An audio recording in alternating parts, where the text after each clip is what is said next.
Morning. What a beautiful day. Great to be in Sarasota.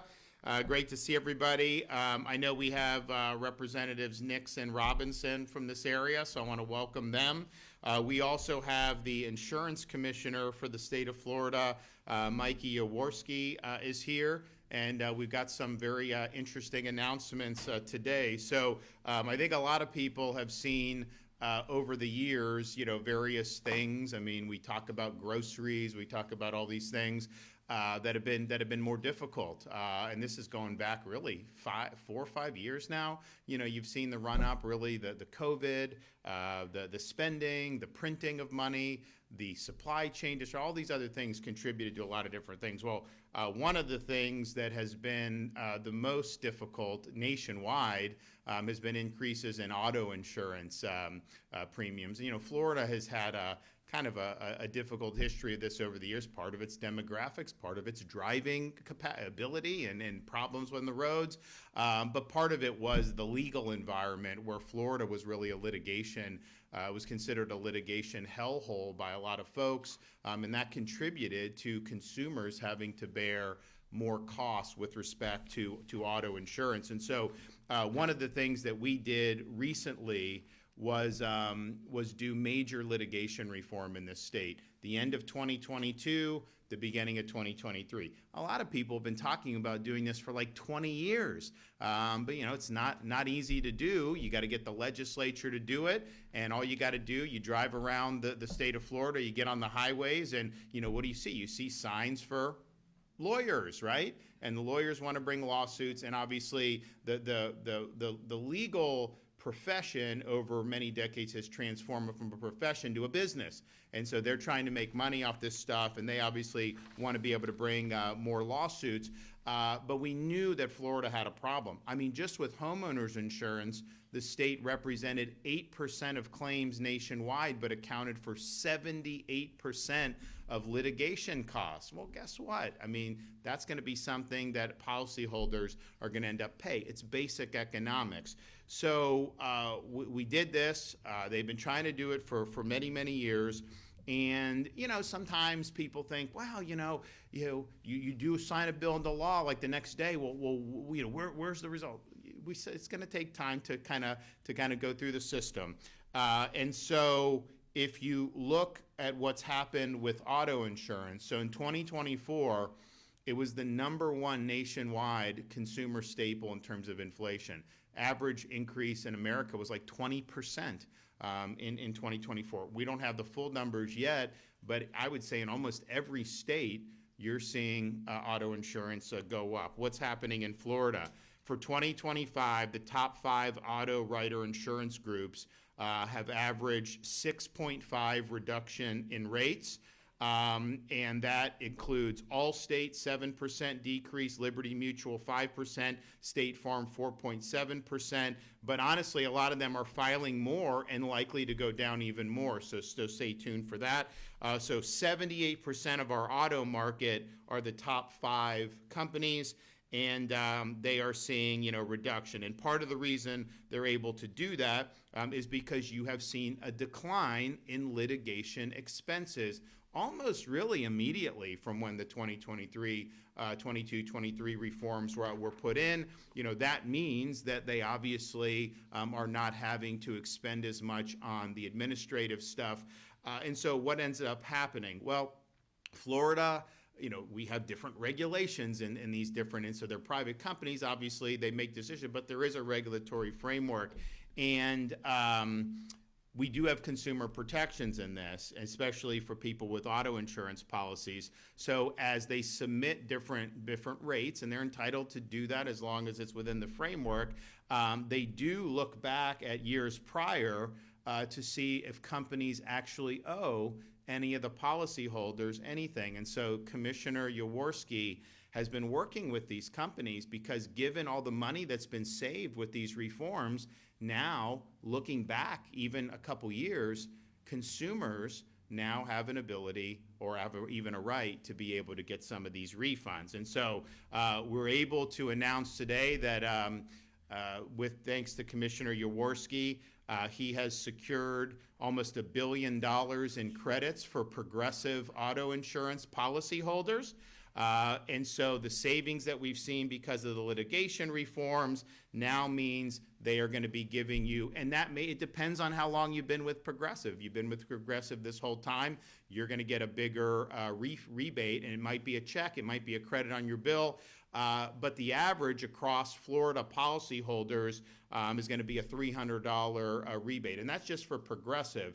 And so a commissioner is in negotiations with the other major auto insurers to do similar, and we think a lot of this is going to be very similar. We don't think that there's been a big difference amongst different carriers. So if you're in some of these others, State Farm, all these others, and don't forget the Progressive, this rebate of almost $1 billion, that's on top of, they just filed again, right, for more reduction. So they're 10, 15%, maybe even 20% down once this whole year goes on for their policyholders, and then you're going to end up getting almost $1 billion back with this. And so, and Progressive, they you know, these companies are highly regulated. They had to do an SEC filing, and it says, since Florida's insurance reform was enacted, we've seen lower loss costs on certain types of claims and favorable reserve deployment, and we have experienced strong in Florida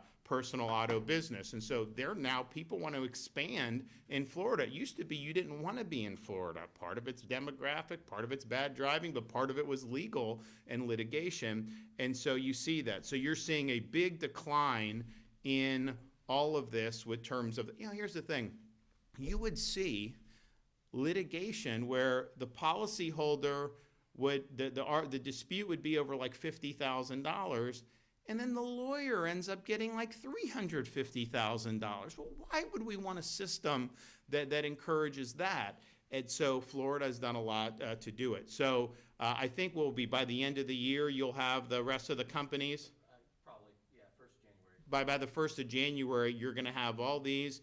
But I don't think there's any reason to think these other companies are any different than Progressive. I think you're going to see, rebates. I think you're going to see maybe checks, however they decide to do it. And he wants to negotiate it. Now there is some regulatory. You can do like a club, but it's better to do carrot and like, let's just get this out the door for people rather than have to go through some type of protracted litigation. But I think a lot of the companies understand what's going on. So that's a big deal. That's going to be very helpful for folks. And I think that there's going to be more to come. And I think the trend is, because of what's happened with these litigation reforms, litigation expenses are down. That's why they're now filing even more rate reductions, because they see that and they're doing it. So, and it puts the consumer in a good spot, because if Progressive is down 15%, whatever, and you have a different, well, you could try to get, and then you go to there, go the other way. That's really puts the consumer, I think, in a much better spot than they have been in previous years. And I think that they're all going to be, basically, if they want to keep business. I have some people telling me like, oh my gosh, first time I got declines in auto, I got this and that. A lot of people were happy. Then some people were like, I didn't get a decline. I have the same. And I was like, well, did you shop around? They're like, no. I was like, well, shop around. Oh yeah, you're right. I got it. So I think that that's going to be good news. I think that's going to continue. So that's on the auto, and we're really excited about the prospects there. We also have homeowners insurance in terms of what we've been able to see with that. And like I said, auto insurance was the #1 inflationary. If you look around the country, sometimes you don't, the way it's portrayed, locally, huge increases across the country. In fact, a lot of companies have left California, they've left Midwest. They're not even offering policies in some of these parts of the country. And I think part of it is because they had the approach of, they were going to dictate here, dictate there. No business is forced to do business. Like, they can just decide not to, right, if it's not a good environment. So they've not done well. So we've been able to do the major reforms with respect to homeowners insurance. And so the result has been we now have, let's see, I got these here. Okay, so if I don't quote the statistics right, someone will say something.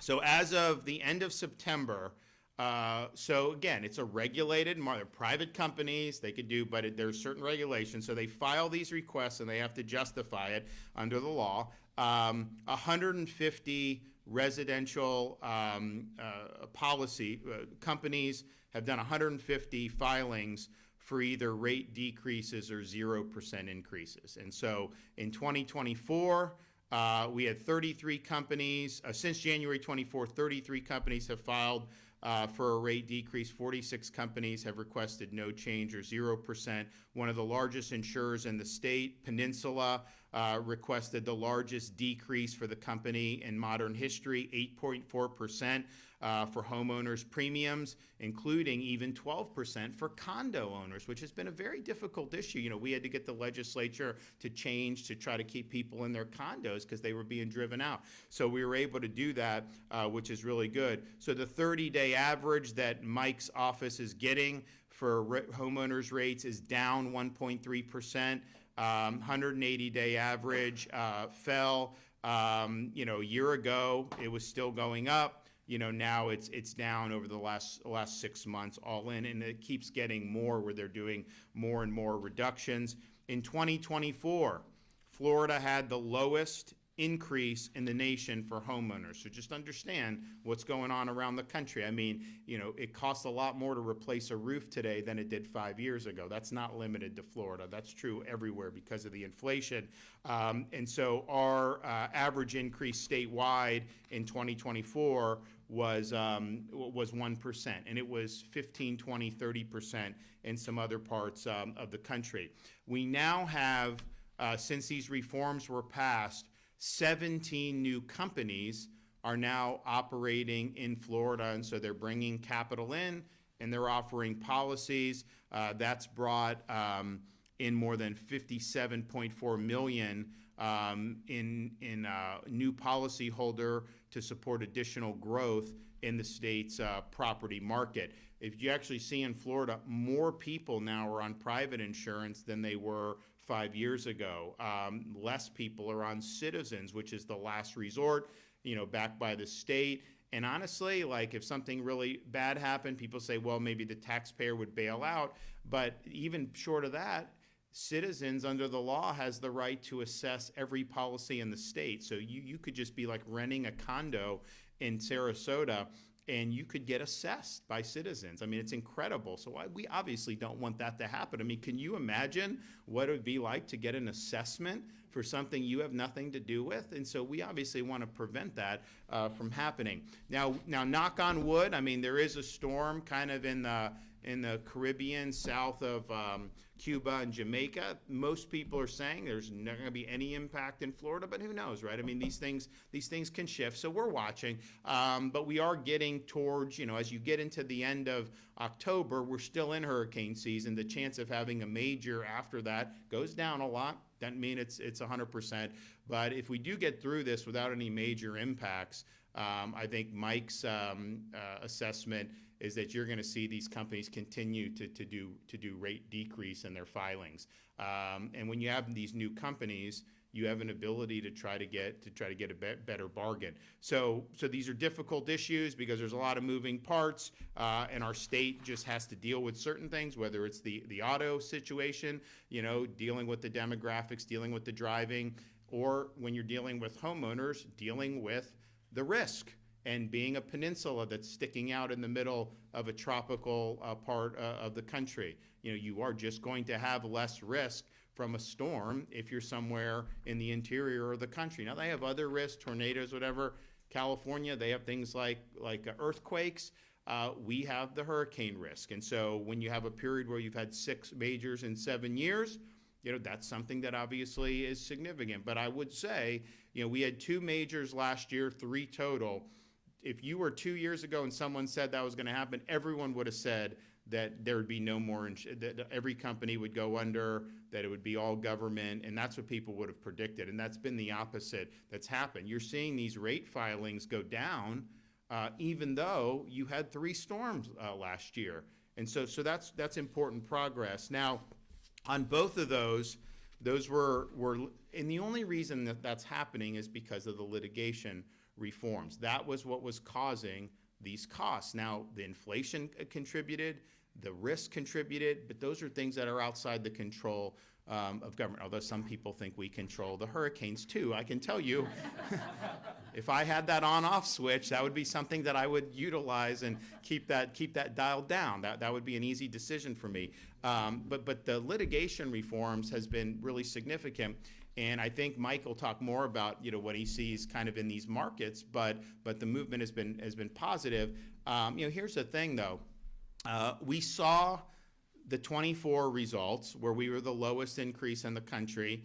We saw more companies indicate they wanted to do business in Florida. We started to see some of the decreases, both commercially and residentially. We saw positive movement in auto. And last legislative session, you had a movement by the leadership in the Florida House to reverse what was done.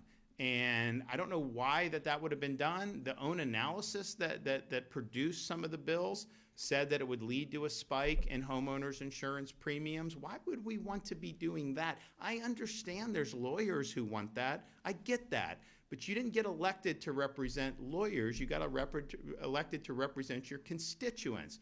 And so that crashed and burned, the attempt to reverse those reforms. The Senate said they weren't going to do anything with it, even if it passed the House.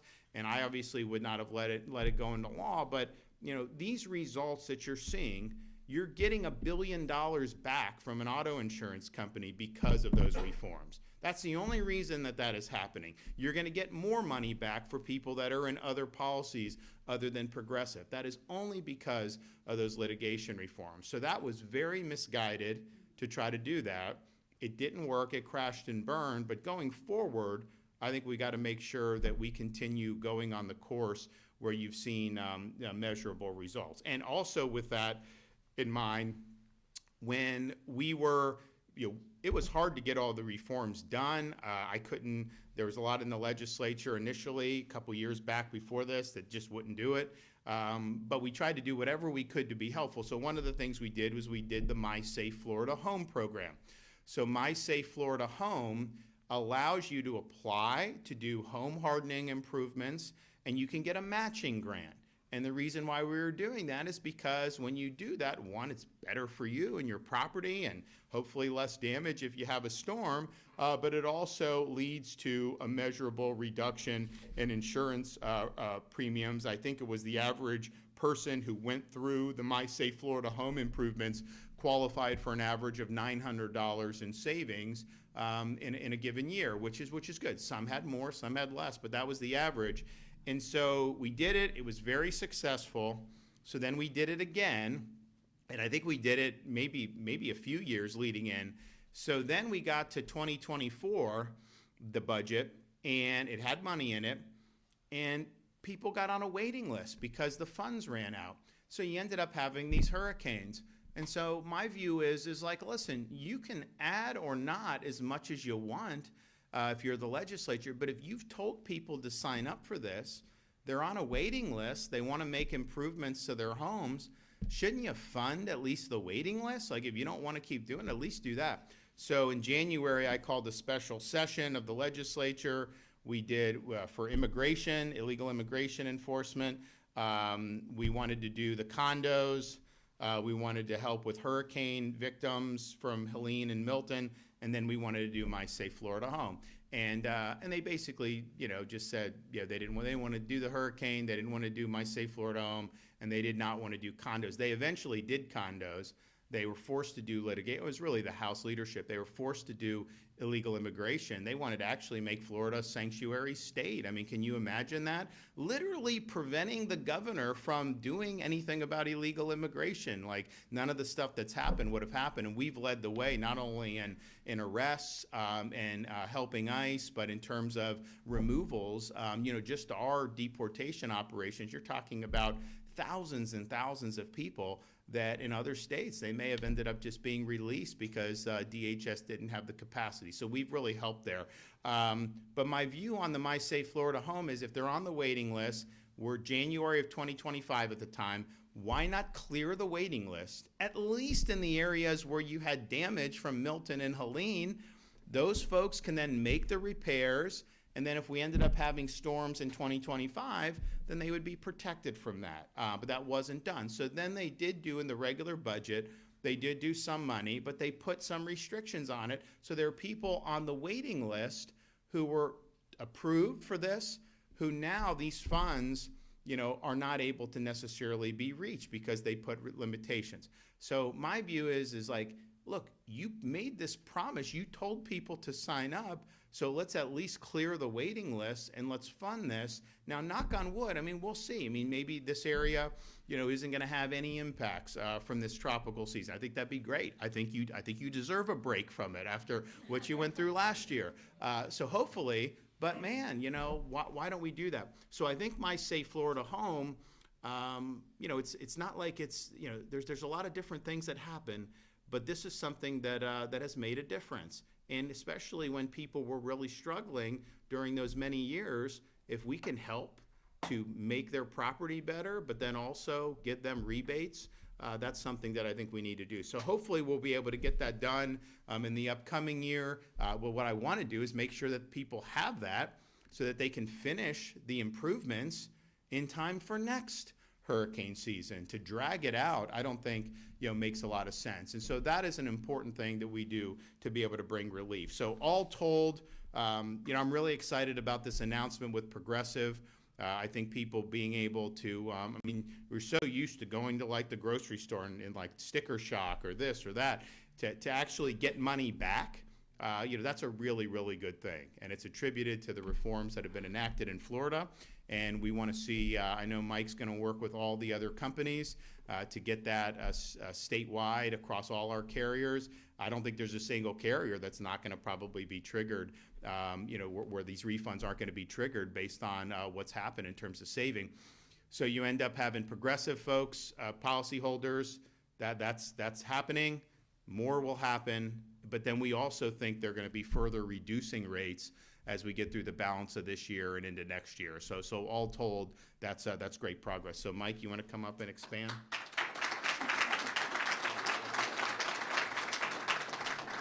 Thank you so much. Thank you, Governor, for your continued leadership in this space. And I would be remiss without also thanking Florida's Chief Financial Officer, Blaise Ingoglia, as well as the Senate leadership, past President, former President Pasadomo, current President Albritton, and future President Jim Boyd have been steadfast defenders of the reforms that now Floridians are seeing the benefit of.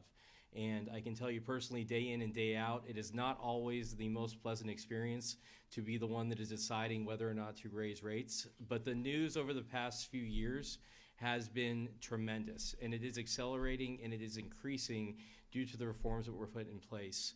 The $1 billion, I want to commend Progressive particularly for coming to the table first. To work with us, to negotiate this, to get dollars back to consumers faster, to avoid those statutory triggers and avoid a fight. Everybody here has just done the right thing. And we look forward, as we're talking to other companies now, to begin that same process. And all these discounts, as the governor mentioned in that space, that reduction, that credit back to consumers, is on top of an unprecedented period in Florida's history where we are seeing rates go down in the auto space at a pace we have not seen in decades. And that is directly attributable to the litigation reforms. What Florida did in this space, it did not eliminate the option for consumers to litigate against their insurer. It restored rationality to that space in the same manner that exists currently in 49 other states. It was tremendously difficult to get through the legislature. The governor worked for multiple years with the Office of Insurance Regulation, with others, to move that ball forward. I don't know if there's another governor that could have done it, frankly, but it has been a tremendous success. And at the same time, we're not just leaving consumers in the lurch. We are moving forward on, at the same time that tort reform was passed, insurer accountability was passed. And so that includes tremendous new resources for the office that we have put to use in ensuring that insurers are acting appropriately following claims. So far this year, we have closed over 100 investigations into insurer activity. We've closed dozens of market conduct examinations. We've fined insurers more than in the past decade, in this past year. And we have returned over, on top of these other things, where we've identified issues where consumers should have been paid more or a different amount, we've returned that in the form of restitution to consumers to ensure that they are made whole. When a catastrophe strikes, it is often the worst day of a consumer's life. When they've lost their home, when they have nowhere to place their family, when they're not sure about the future. And the promise of insurance is that they will be there to make those consumers whole.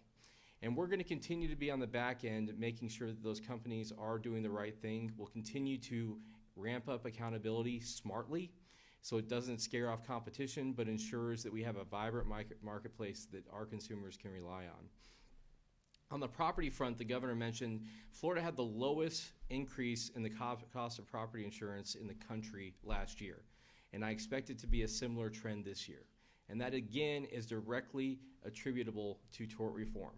At the same time, imagine a situation 4 years ago where we had 3 major hurricane strikes on the state of Florida at the same time of having the lowest rate increase in the country, where other states such as Nebraska are increasing by 2-fold, 3-fold. It truly is an amazing testament to this hard journey of doing the right thing to fix this marketplace, not just for those of us who live here now, but for our kids, for other people that move here in the future, for everyone else.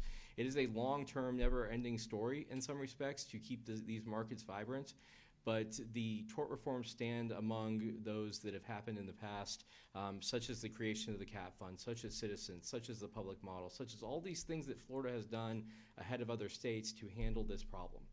And so I'm hopeful that as we move into this next legislative session that we can talk about, I think the governor has expressed in the past, he's more than happy to talk with the legislature about things that move the ball forward in insurance for consumers. He mentioned My Safe Florida Home already, and some other things. I'm hopeful that we can move the ball forward on things that will meaningfully add value to the consumers in the state and move past this trial bar issue that exists among bad acting attorneys in the space. That $1 billion, much of it that is now going to the pockets of consumers, would have been going to those attorneys' wallets. And that is the bottom line.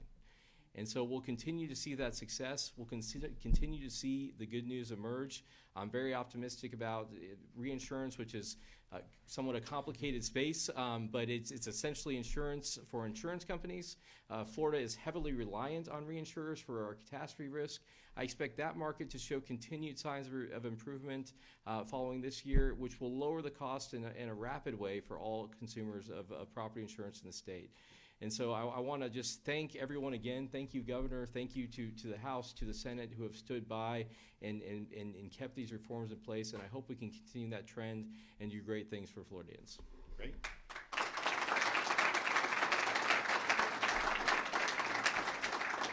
And so the reinsurance, because I didn't mention that, it was down for after June. What was it, down like 6%, 10%? 10%.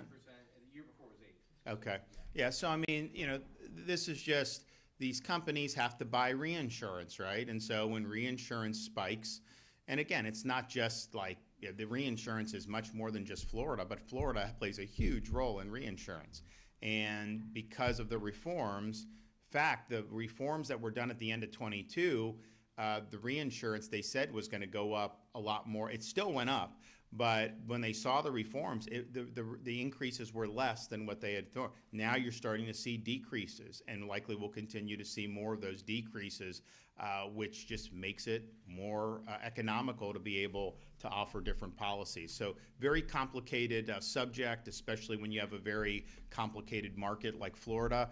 But those trends are undeniable, and I don't know what share off the top of my head Progressive has of the auto market in Florida, but $1 billion is significant, and if these other companies are doing something similar, that's going to be a lot of breath of fresh air. And as Mike said, Do you want that refunded to you as a policyholder or funneled to lawyers and put in? I mean, like, is that even a debate? I mean, of course, what we're doing is the right thing to be able to get done. So thanks for everybody that's been involved in it, and thanks for Mike for leaning in and getting the negotiation done. And I know hopefully over the coming weeks and months we'll have more great news in terms of some of these companies also doing the refunds for their consumers. All right, we got any questions? Governor, you have any issues with Sheriff Chad Chronister and the testing scandal that's going on over at ACSO? I am not up to date on that, so I'll reserve comment. Governor DeSantis, I was going to ask, how do you think working with Senator Jim Boyd as Senate President will help, especially since his background is based so much on insurance? Well, I think Jim's been a great ally to our administration. I think he's done a great job representing the people of this region. And on this issue, he probably knows as much or more than anybody in the Florida Senate.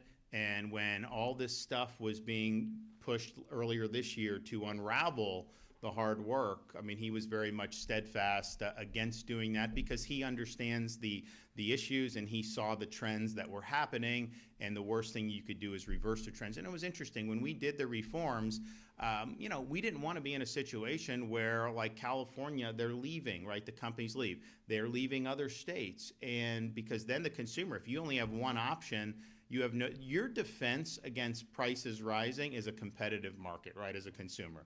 Because, if you only have one monopolies doing it, well, then it's hard. So that's your defense. And we didn't want to be in that situation. Well, we saw the companies were interested when we did the reforms, but some of them said, well, we're worried that it may get reversed. I'm like, how is it going to get? I did not honestly believe they would try to do this earlier this year. I was really surprised. But I think now that really crashed and burned, I think people have a lot even more confidence. So I think that we've had a lot of companies come in, but I think you could even see even more attraction to the Florida market. And look, we can't, all the other stuff with Mother Nature we can't control. But the reality is we had 10 years where we had no impacts, right, for hurricanes. And if we can get through this year, that'd be great. But man, imagine if we get on a run. We'll prepare to get, but if you get on a run on that, I mean, you're going to be in really good shape with all that. So I think Jim's been great on this and on a lot of other issues, and he's going to do a really good job as the president of the Florida Senate. Yes.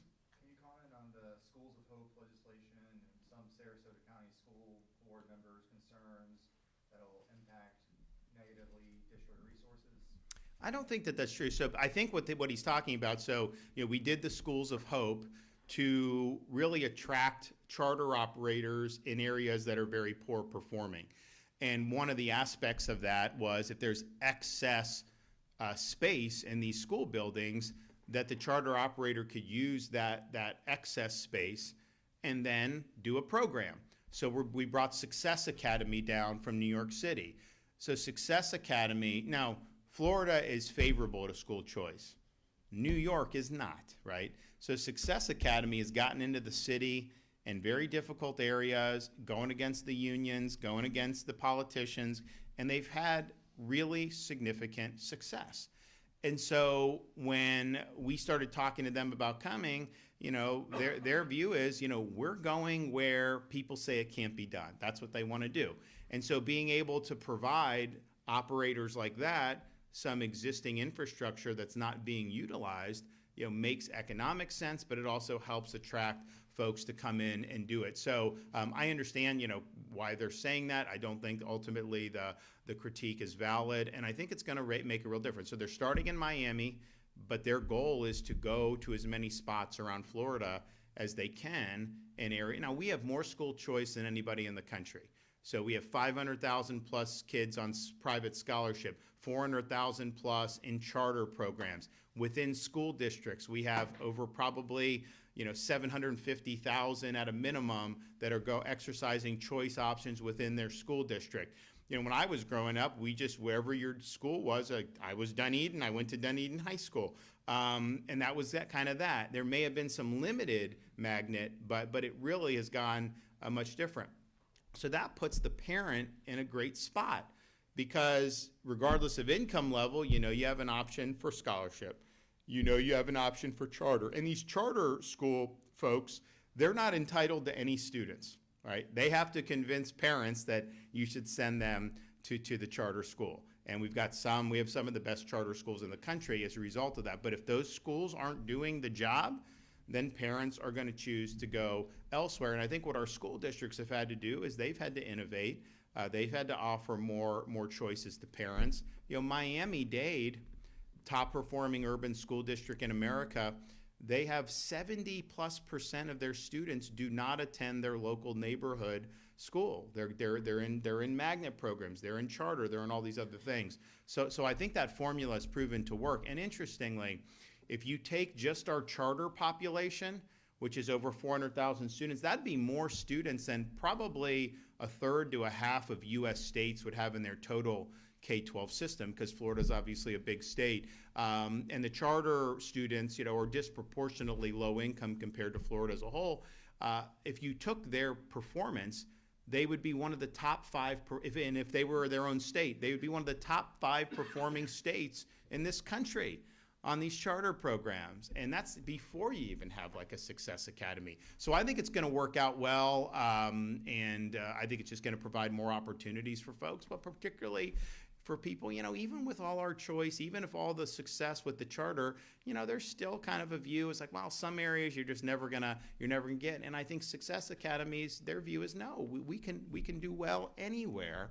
Kids just need the right tools to be able to realize their God-given potential, and that's what we want to see for everybody. Yes. There's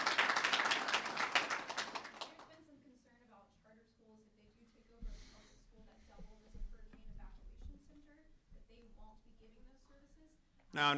So, listen, when you're in Florida, you're on the team when it comes to the hurricane stuff, right? Like, we're just not gonna like you will be on the team. That's not gonna be an issue. We will make the, between Kevin Guthrie and Stasi Kamutsis and everybody, that is not gonna be an issue. Now, hopefully we don't need to go down that road. It's been nice thus far to be, we're in the last 3rd of October, and we've had nothing even close. You got to knock on wood, because we may have to prepare. Something may happen, in the balance of the season. But no, we've created a very good culture here in Florida that when these things hit, listen, this area, got hit, Helene, which was kind of crazy. It was so far off the coast and did so much damage with the surge, and particularly as you go further north from here, and then to have Milton right on the back. Most parts of this country would have never been able to bounce back as good. I know there's still stuff to do, don't get me wrong, but this is, honestly, I went to a charity event in Longboat Key a couple months ago. I knew everything that had happened, but I'm seeing new construction, I'm seeing nice beach. It's just a different mindset. And so we kind of understand these are things that we got to contend with. We do a lot to prepare, overwhelming response, and then try to get people back on their feet as soon as possible. There are parts of this country that they get hit and they never come back. Heck, even in Florida that used to be, when Andrew hit Homestead, it was a devastating storm, no doubt, but compare how Panama City has responded to Michael in I came in 2019, we were doing a lot of the stuff. It hit in 2018. To Andrew, I remember I was in college playing baseball. We're down playing. They had a stadium there because they wanted to have. They may have even had spring training at one point, or they wanted to attract it. And this is 10 years, almost 10 years later, and it was just it was dead. Now, they've done a lot of good things since then, and I think particularly recently, I've been impressed with what they've done. But that was a long road. You didn't have the infrastructure in place. You didn't have the same response. You talk to people who were in that area after Andrew, it was almost like a war zone in terms of no power, not a lot of law and order. It really was crazy. Now it's just much different in terms of how you do that. And so I think people that's not just like me saying we're just going to get this done. Like, yeah, I obviously got to lead. There's certain things I have to do, and we've done a lot with the power to have everything staged and get that on. Search and rescue. We do different things with the bridge. We rebuild the bridges quickly and all this stuff. Like, we're happy to do all that, but you've got people at all levels. You got people in local law enforcement. You got people in local EM. You got charities that get involved in this. The school system. All of this across the board. We really do a good job of coming together as a state, and that's just the culture that has been created here over the years. And so, it's not going to be an issue. We will make sure that we got what we need in that regard. All right, guys. Thanks so much. Great to see y'all.